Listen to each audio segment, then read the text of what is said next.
وهذه الجلسة هي ختام هذه المرحلة وختام النسخة الثانية من هذه المسابقة، وسنتناول بإذن الله 3 متسابقين، أولهم محمد علي عمروف من قرغستان، وهو الحاصل أو المتأهل من مسابقة الملك عبد العزيز الدولية لحفظ القرآن الكريم وتلاوته وتفسيره، وسيقرأ لنا برواية حفص عن عاصم، فليتفضل.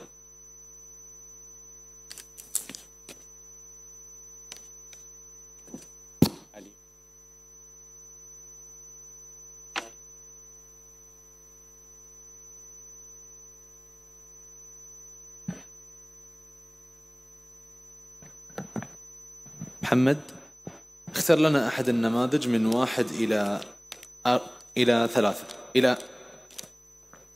من 1 إلى 3.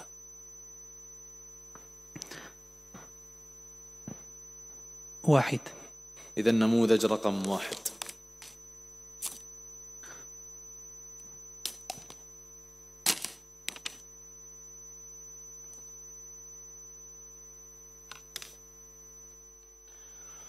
بسم الله الرحمن الرحيم. مرحبا يا شيخ محمد، وفقك الله. آمين آمين يا رب. السؤال الأول: ليس عليك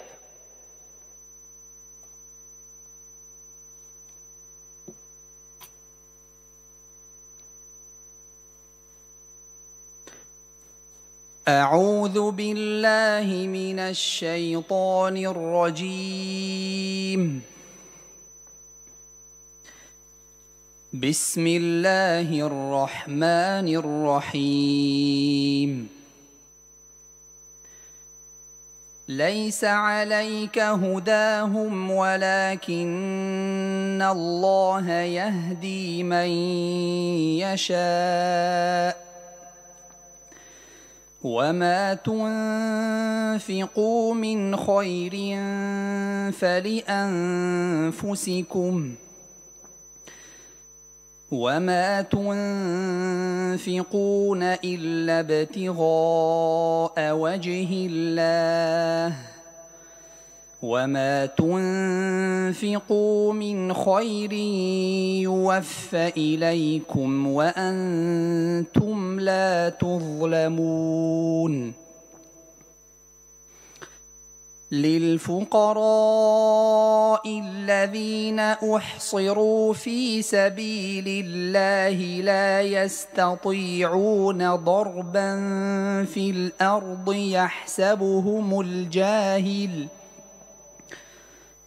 يحسبهم الجاهل أغنياء من التعفف، تعرفهم بسيماهم لا يسألون الناس إلحافا، وما تنفقوا من خير فإن الله به عليم. الذين ينفقون أموالهم بالليل والنهار سرا وعلانية فلهم أجرهم عند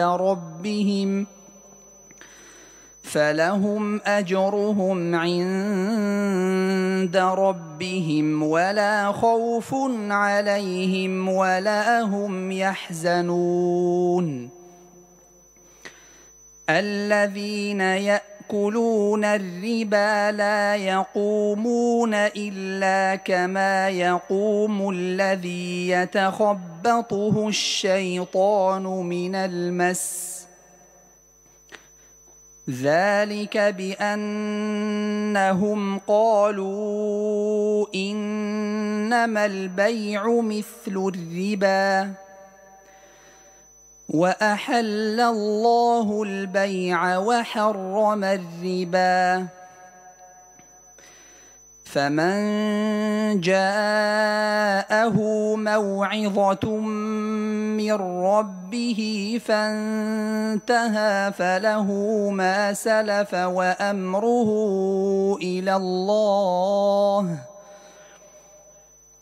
ومن عاد فأولئك أصحاب النار هم فيها خالدون يمحق الله الربا ويربي الصدقات والله لا يحب كل كفار أثيم إن الذين آمنوا وعملوا الصالحات وأقاموا الصلاة وآتوا الزكاة لهم أجرهم عند ربهم ولا خوف عليهم ولا هم يحزنون يا أيها الذين آمنوا اتقوا الله وذروا ما بقي من الربا إن كنتم مؤمنين فإن لم تفعلوا فأذنوا بحرب من الله ورسوله وإن تبتم فلكم رؤوس أموالكم لا تظلمون ولا تظلمون. حسبك. السؤال الثاني: والسارق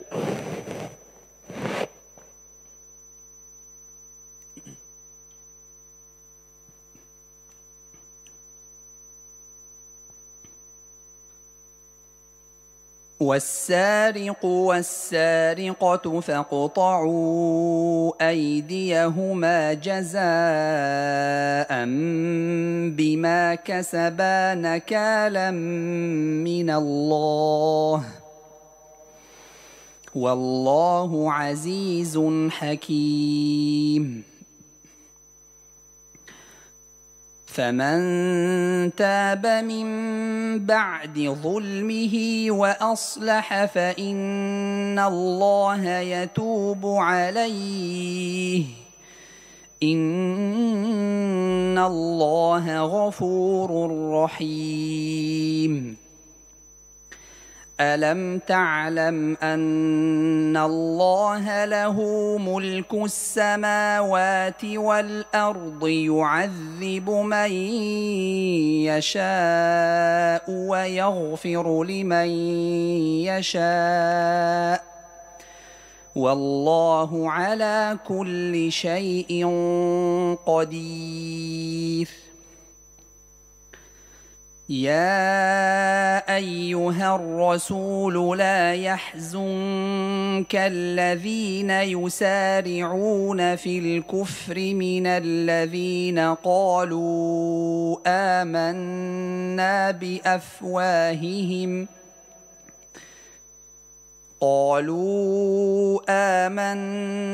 بأفواههم ولم تؤمن قلوبهم ومن الذين هادوا سماعون للكذب سماعون لقوم آخرين لم يأتوك يحرفون الكلم من بعد مواضعه يقولون إن أوتيتم هذا فخذوه وإن لم تؤتوه فاحذروا ومن يرد الله فتنته فلن تملك له من الله شيئا أولئك الذين لم يرد الله أن يطهر قلوبهم لهم في الدنيا خزي ولهم في الآخرة عذاب عظيم. سماعون للكذب أكالون للسحت فإن جاءوك فاحكم بينهم أو أعرض عنهم، وإن تعرض عنهم فلن يضروك شيئا، وإن حكمت فاحكم بينهم بالقسط، إن الله يحب المقسطين. وكيف يحكمونك وعندهم التوراة فيها حكم الله ثم يتولون من بعد ذلك، وما أولئك بالمؤمنين. إنا أنزلنا التوراة فيها هدى ونور، يحكم بها النبيون الذين أسلموا للذين هادوا والربانيون والأحبار بما استحفظوا من كتاب الله وكانوا عليه شهداء. فلا تخشوا الناس واخشوني ولا تشتروا بآياتي ثمنا قليلا، ومن لم يحكم بما أنزل الله فأولئك هم الكافرون. حسبك. السؤال الثالث: فعقروا الناقة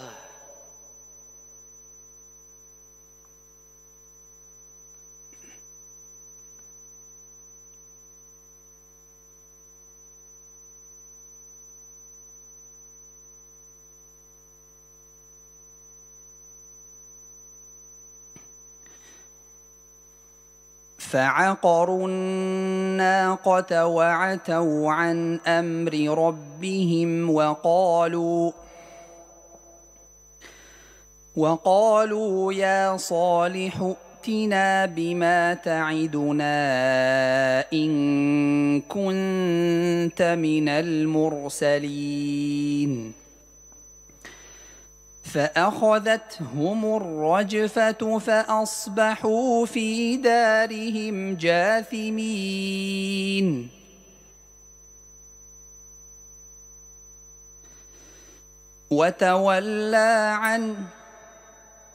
فتولى عنهم وقال يا قوم لقد أبلغتكم رسالة ربي ونصحت لكم ولكن لا تحبون الناصحين. ولوطا إذ قال لقومه أتأتون الفاحشة ما سبقكم بها من أحد من العالمين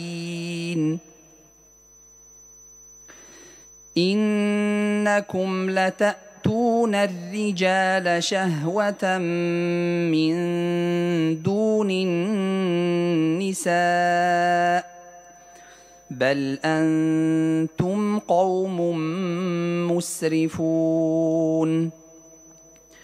وما كان جواب قومه إلا أن قالوا أخرجوهم من قريتكم إنهم أناس يتطهرون.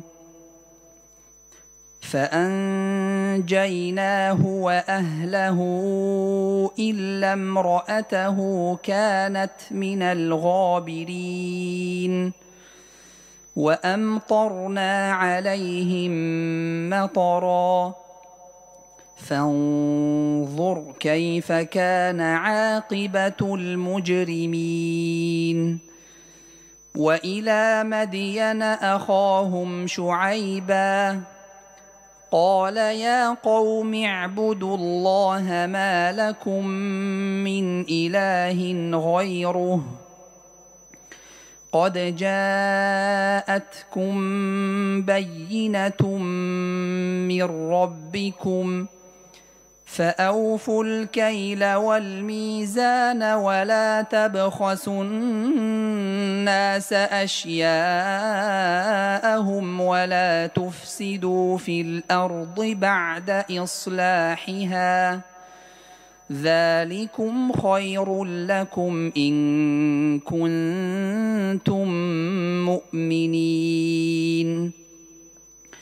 ولا تقعدوا بكل صراط توعدون وتصدون عن سبيل الله من آمن به وتبغونها عوجا واذكروا إذ كنتم قليلا فكثركم وانظروا كيف كان عاقبة المفسدين. وإن كان طائفة منكم آمنوا بالذي أرسلت به وطائفة لم يؤمنوا فاصبروا حتى يحكم الله بيننا وهو خير الحاكمين.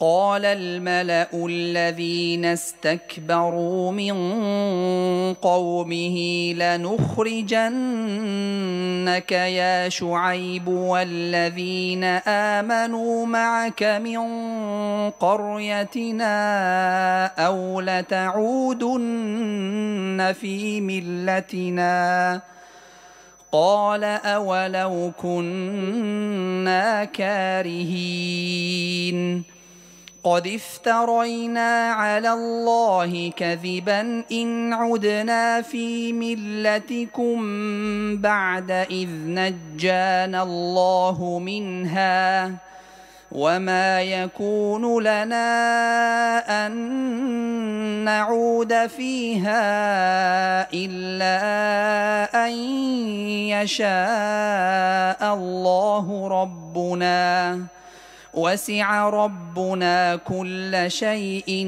علما على الله توكلنا ربنا افتح بيننا وبين قومنا بالحق وأنت خير الفاتحين. وقال الملأ الذين كفروا من قومه لئن اتبعتم شعيبا إنكم إذا لخاسرون فأخذتهم الرجفة فأصبحوا في دارهم جاثمين. الذين كذبوا شعيبا كأن لم يغنوا فيها الذين كذبوا شعيبا كانوا هم الخاسرين.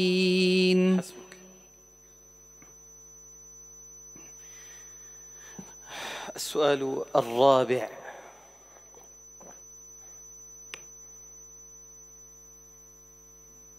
ويقولون لولا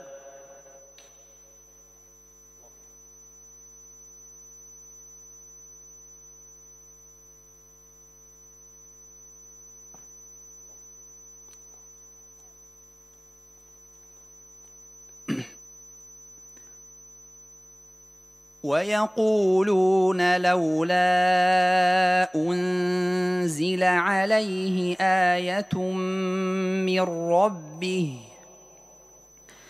فقل إنما الغيب لله فانتظروا إني معكم من المنتظرين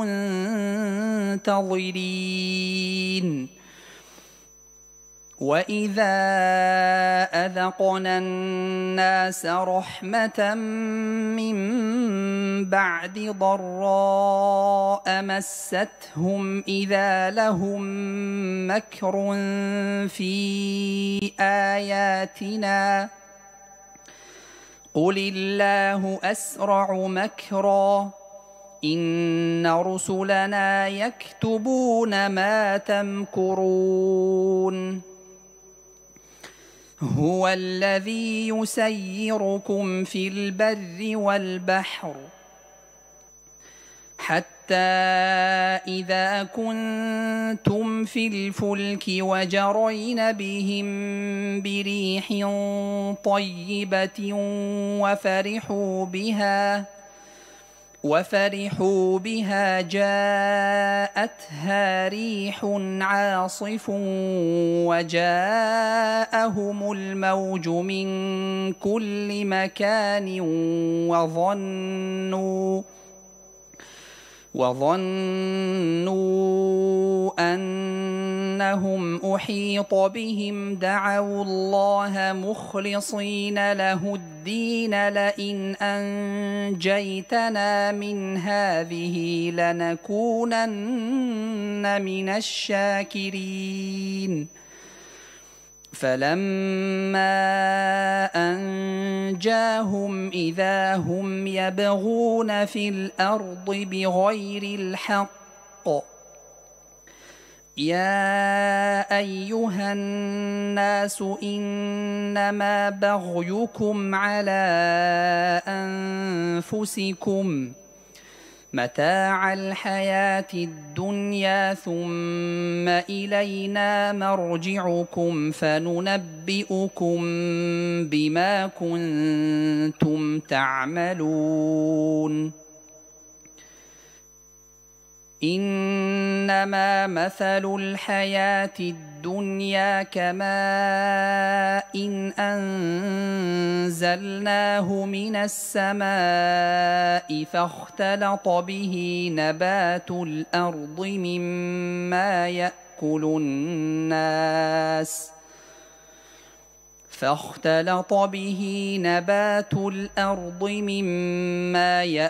الناس والأنعام حتى إذا أخذت الأرض زخرفها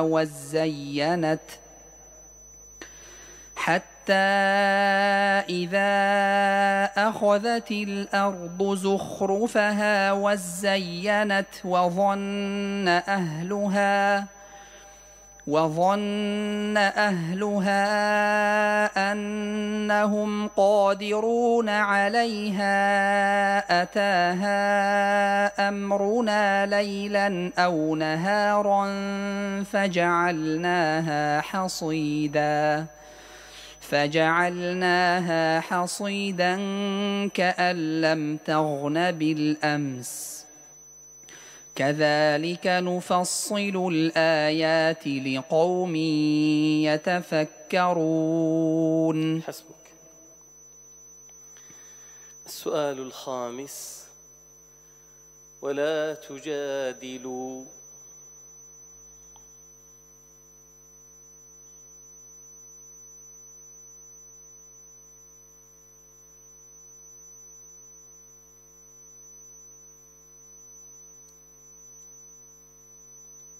ولا تجادلوا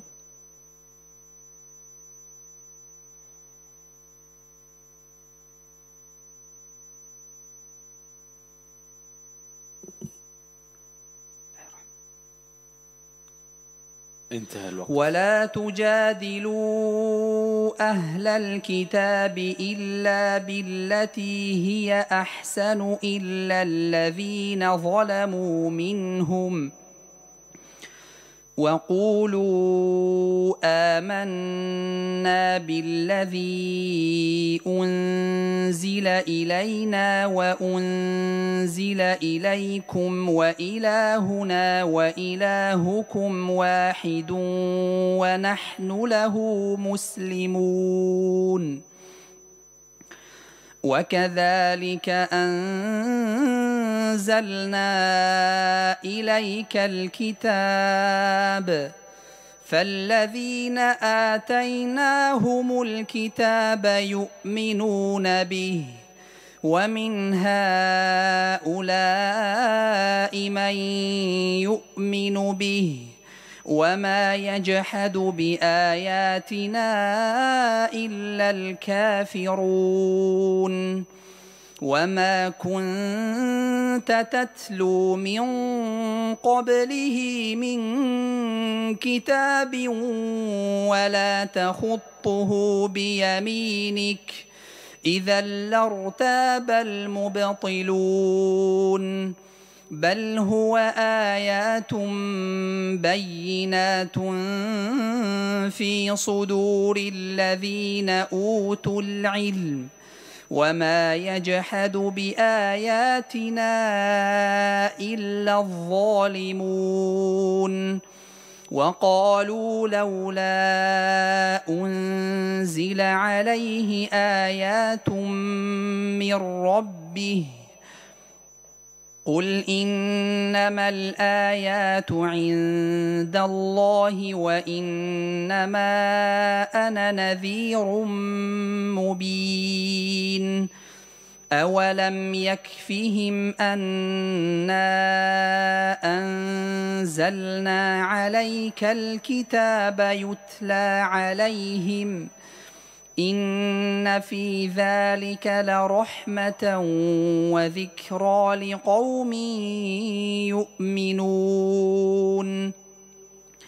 قل كفى بالله بيني وبينكم شهيدا يعلم ما في السماوات والأرض والذين آمنوا بالباطل وكفروا بالله أولئك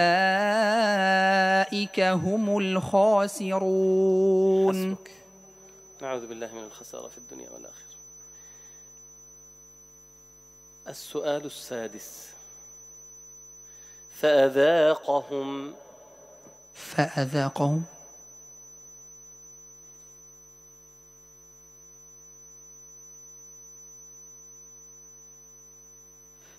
فأذاقهم الله الخزي في الحياة الدنيا ولعذاب الآخرة أكبر لو كانوا يعلمون.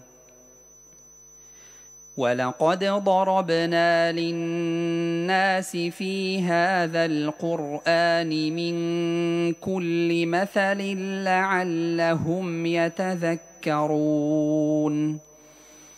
قرآنا عربيا غير ذي عوج لعلهم يتقون. ضرب الله مثلا رجلا فيه شركاء متشاكسون ورجلا سلما لرجل هل يستويان مثلا الحمد لله بل أكثرهم لا يعلمون. إنك ميت وإنهم ميتون ثم إنكم يوم القيامة عند ربكم تختصمون. فمن أظلم ممن كذب على الله وكذب بالصدق إذ جاءه أليس في جهنم مثوى للكافرين. والذي جاء بالصدق وصدق به أولئك هم المتقون. لهم ما يشاءون عند ربهم ذلك جزاء المحسنين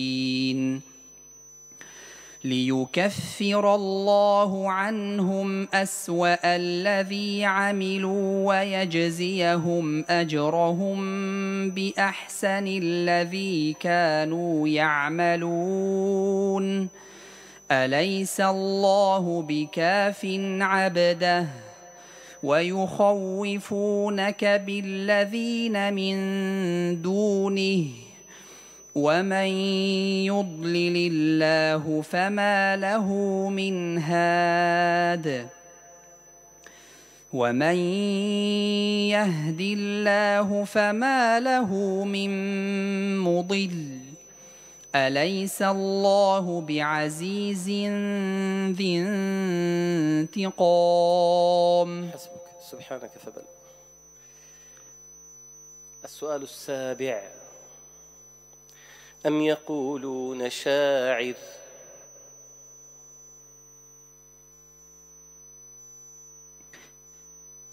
أم يقولون شاعر نتربص به ريب المنون قل تربصوا فإني معكم من المتربصين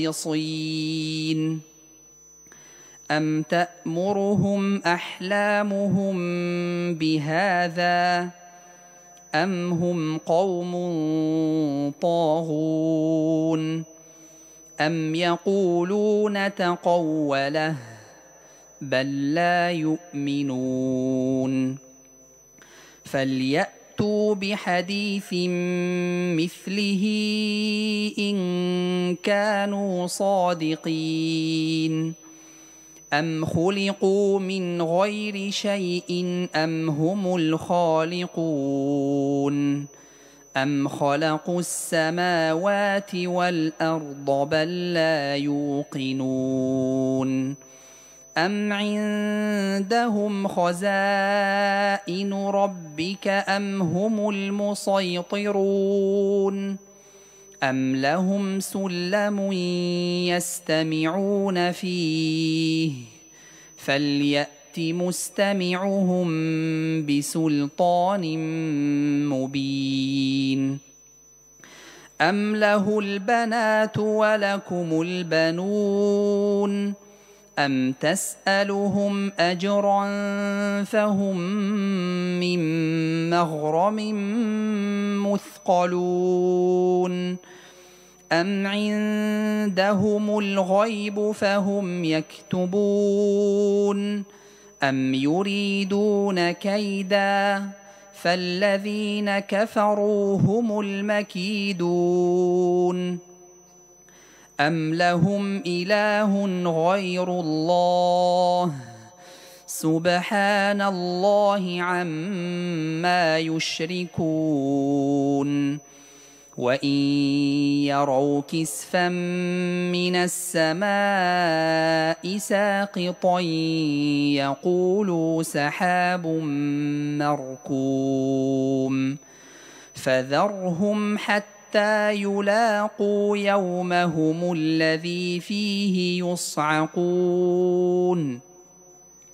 يوم لا يغني عنهم كيدهم شيئا ولا هم ينصرون وإن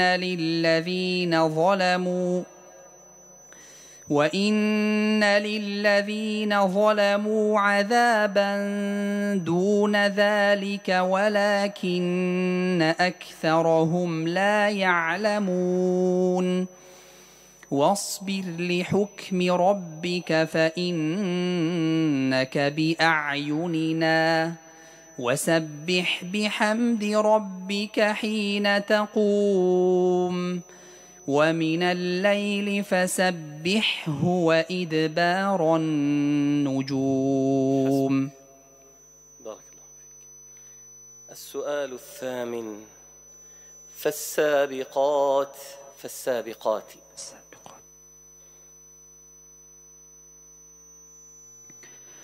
فالسابقات سبقا فالمدبرات أمرا يوم ترجف الراجفة تتبعها الرادفة قلوب يومئذ واجفة أبصارها خاشعة يقولون أئنا لمردودون في الحافرة أإذا كنا عظاما نخرة قالوا تلك إذا كرة خاسرة فإنما هي زجرة واحدة فإذا هم بالساهرة هل أتاك حديث موسى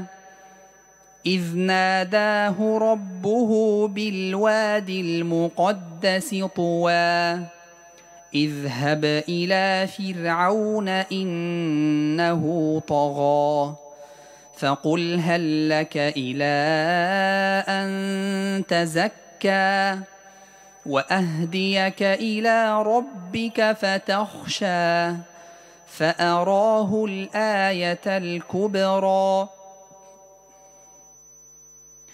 فكذب وعصى ثم أدبر يسعى فحشر فنادى فقال أنا ربكم الأعلى فأخذه الله نكال الآخرة والأولى إن في ذلك لعبرة لمن يخشى أأنتم أشد خلقا أم السماء بناها رفع سمكها فسواها وأغطش ليلها وأخرج ضحاها والأرض بعد ذلك دحاها أخرج منها ماءها ومرعاها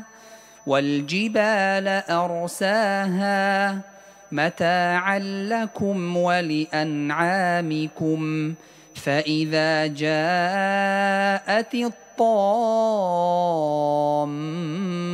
الكبرى يوم يتذكر الإنسان ما سعى وبرزت الجحيم لمن يرى فأما من طغى وآثر الحياة الدنيا فإن الجحيم هي المأوى وأما من خاف مقام ربه ونهى النفس عن الهوى فإن الجنة هي المأوى يسألونك عن الساعة أيان.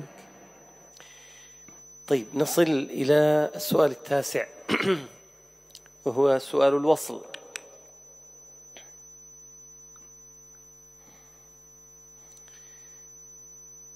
ربنا إنك تعلم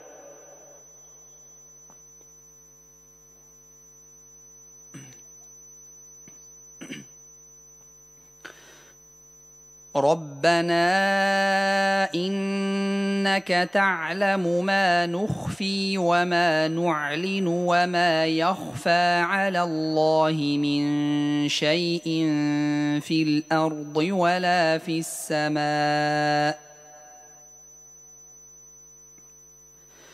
وما يخفى على الله من شيء في الأرض ولا في السماء الحمد لله الذي وهب لي على الكبر إسماعيل وإسحاق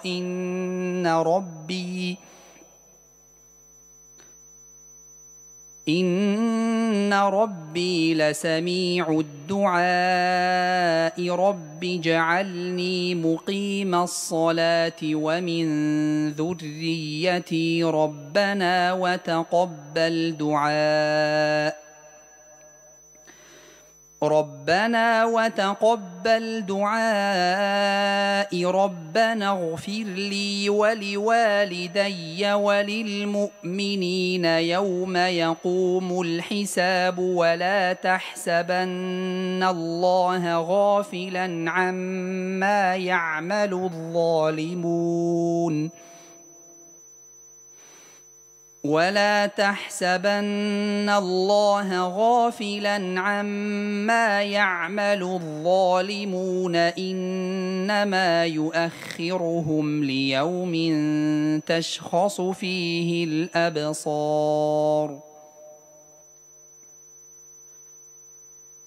إنما يؤخرهم ليوم تشخص فيه الأبصار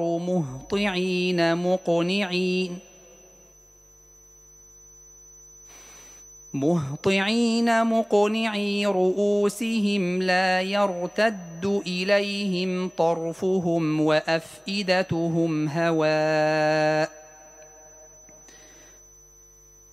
وأفئدتهم هواء وأنذر الناس يوم يأتيهم العذاب فيقول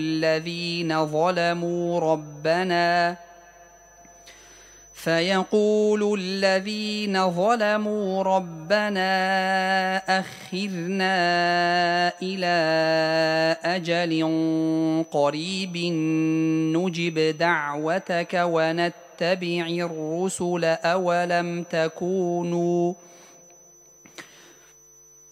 أولم تكونوا أقسمتم من قبل ما لكم من زوال وسكنتم في مساكن الذين ظلموا أنفسهم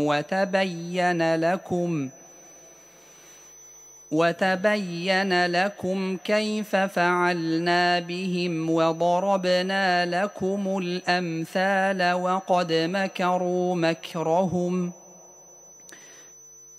وقد مكروا مكرهم وعند الله مكرهم وإن كان مكرهم لتزول منه الجبال فلا تحسب. السؤال العاشر وهو أيضا سؤال الوصل. وأنكحوا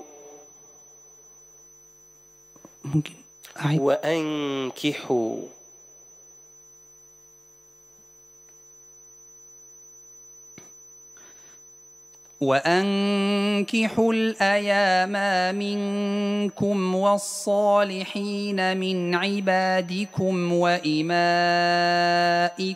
إن يكونوا فقراء يغنهم الله من فضله والله واسع عليم.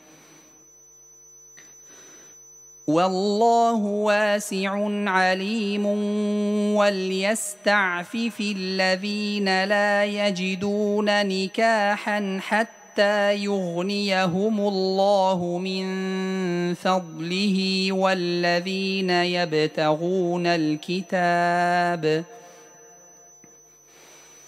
والذين يبتغون الكتاب مما ملكت أيمانكم فكاتبوهم إن علمتم فيهم خيرا وآتوهم مما لله الذي آتاكم ولا تكرهوا فتياتكم على البغاء إن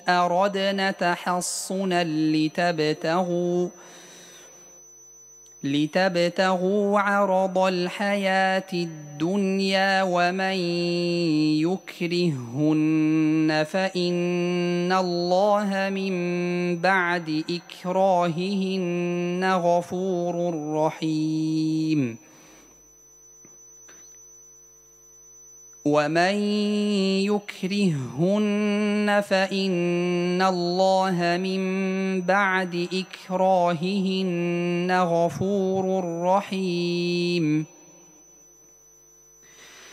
فإن الله من بعد إكراههن غفور رحيم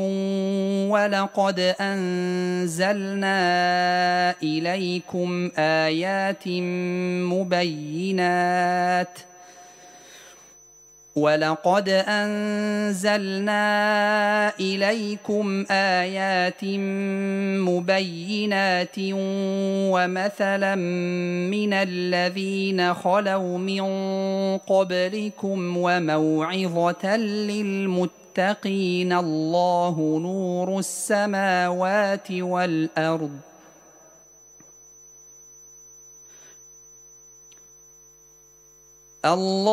نور السماوات والأرض مثل نوره كمشكاة فيها مصباح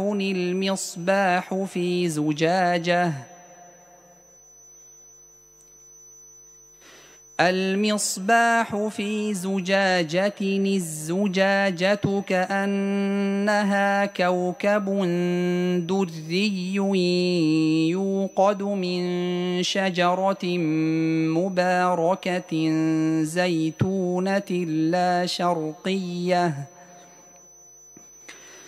زيتونة لا شرقية ولا غربية يكاد زيتها يضيء ولو لم تمسسه نار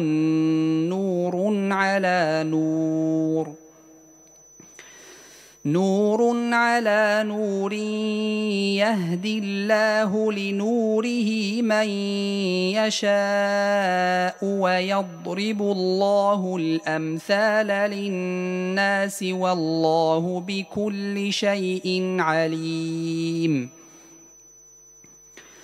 والله بكل شيء عليم في بيوت أذن الله أن ترفع ويذكر فيها اسمه يسبح له فيها بالغدو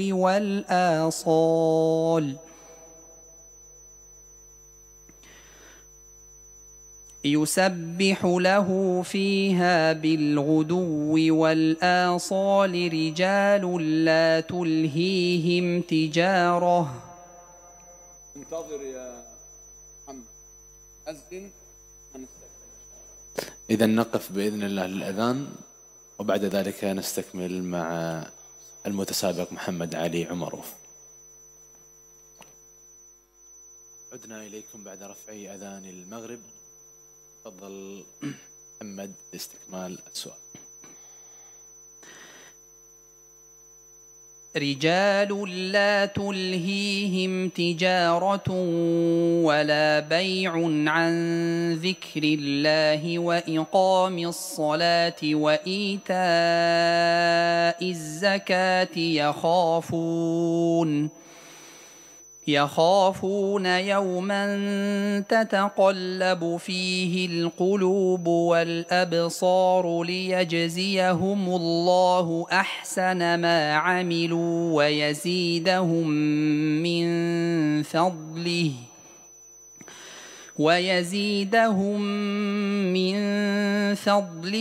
والله يرزق من يشاء بغير حساب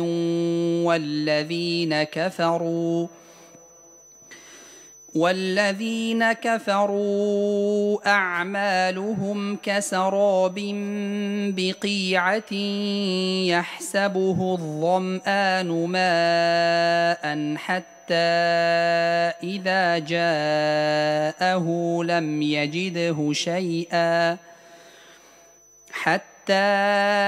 إذا جاءه لم يجده شيئا ووجد الله عنده فوفاه حسابه والله سريع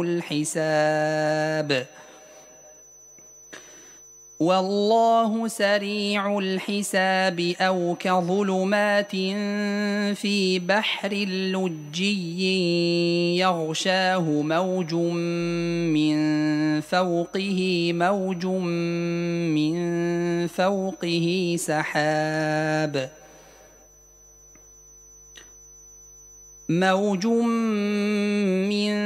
فوقه سحاب ظلمات بعضها فوق بعض إذا أخرج يده لم يكد يراها ومن لم يجعل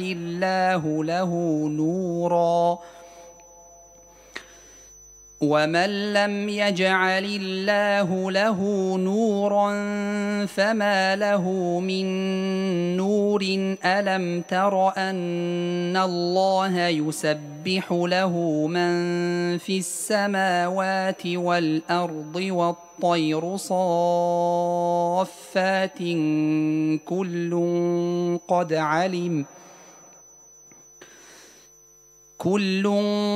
قد علم صلاته وتسبيحه والله عليم بما يفعلون ولله ملك السماوات والأرض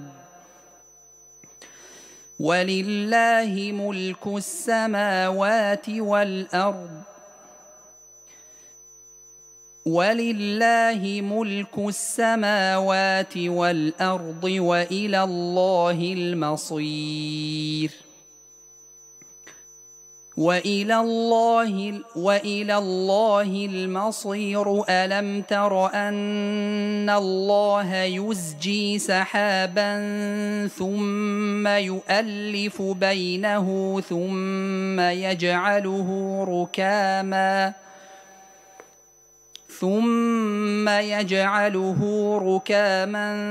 فترى الودق يخرج من خلاله وينزل من السماء من جبال فيها من برد فيصيب به من يشاء ويصرفه عن من يشاء يكاد سنا برقه يذهب بالأبصار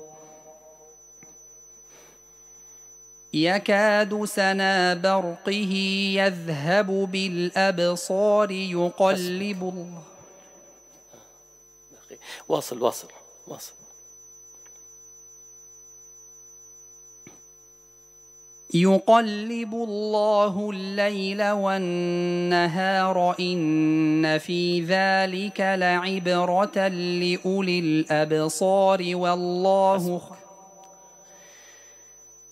طيب، وفقك الله يا شيخ محمد. ننتقل إلى أسئلة التفسير.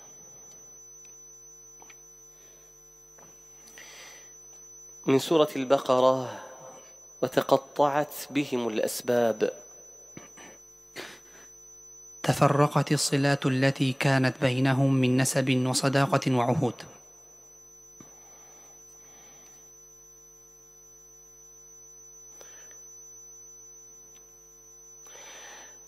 من سورة النساء: نطمس وجوها.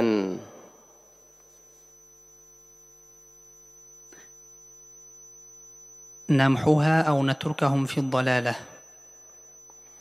من سورة الأنعام: وصدف عنها. أعرض عنها أو صرف الناس عنها. من سورة التوبة: وليجة. سورة التوبة؟ نعم. لم يتخذوا من دون الله ولا رسوله ولا المؤمنين وليجة. بطانة وأصحاب السر وأولياء.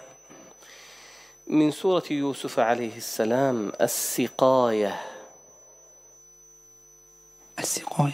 وجعل السقاية في رحله. إناء من ذهب للشرب اتخذ للكيل. من سورة الحجر: خلت سنة الأولين.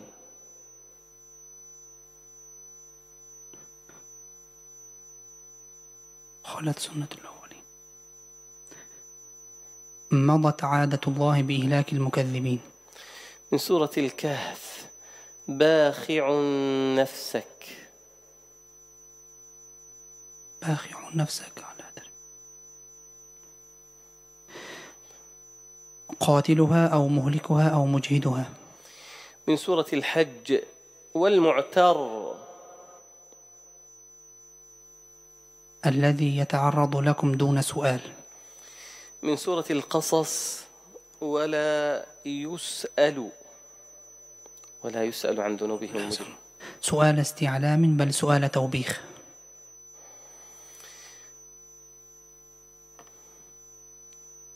من سورة ياسين: من سورة ياسين: فهم مقمحون. رافع الرؤوس غاض الأبصار. من سورة غافر: سبحانه. يلقي الروح. ينزل الوحي أو القرآن أو جبريل. من سورة الجاثية: شريعة من الأمر. شريعة من الأمر. ثم جعلناك على شريعة من الأمر فاتبعها.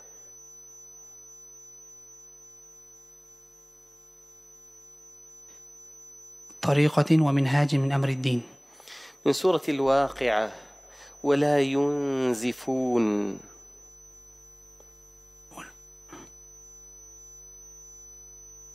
لا تذهب عقولهم بسببها. من سورة القلم: زنيم.